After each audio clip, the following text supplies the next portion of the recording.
Hi learners, welcome back to our channel. This is your Nandini. ఈరోజు topic ఏంటి అంటే monohybrid cross. Monohybrid cross అంటే cross involving one pair of contrasting character. అంటే only one క్యారెక్టర్తో మాత్రమే cross చేస్తే దాన్ని మోనోహైబ్రిడ్ క్రాస్ అంటారు. ఐ మీన్ ఎల్ఎల్స్ చూడండి, 2 capital E's or 2 small E's, ఇలా చేస్తే one pair of contrasting character అంటారు. అదే క్యాపిటల్ ఏ స్మాల్ ఏతో చేస్తే దాన్ని మోనో హైబ్రిడ్ క్రాస్ కింద రాదు. ఐ మీన్ కాంట్రాస్టింగ్ క్యారెక్టర్స్ కాదని అర్థం. అండ్ ఎగ్జాంపుల్ తీసుకుంటే టాల్ ఇంటూ డాఫ్ తీసుకున్నాము. పీ జనరేషన్లో ఈ రెండింటిని క్రాస్ చేస్తే F1 జనరేషన్లో ఏమొచ్చిందో చూద్దాం పదండి. Capital T small T, capital T small T అన్ని సేమ్ అదే వచ్చింది కాబట్టి అన్ని టాల్స్ వచ్చినాయి కాబట్టి ఫినోటైపిక్ రేషియో 1:0 వచ్చింది.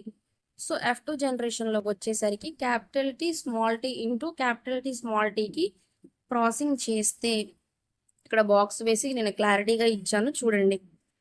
1 పెయిర్ ఆఫ్ క్యాపిటల్ టీస్ వచ్చినాయి, 1 పెయిర్ ఆఫ్ స్మాల్ టీస్ వచ్చినాయి, 2 మాత్రం క్యాపిటల్ టీ స్మాల్ టీ వచ్చింది. అర్థమవుతుంది కదా. క్యాపిటల్ టీ అంటే మనకు తెలుసు కదా టాల్, స్మాల్ టీ అంటే dwarf, capital T small T అంటే కూడా టాల్. సో అందుకని చెప్పి జీనోటైపిక్ రేషియో వచ్చేసి 1:2:1 వచ్చింది. అండ్ అగైన్ ఫినోటైపిక్ రేషియో 3:1 వచ్చింది. ఎందుకంటే 3 టాల్ వచ్చినాయి, ఒకటి డ్వార్ఫ్ వచ్చింది కాబట్టి ఫినోటైపిక్ రేషియో అలా రాసుకున్నాం.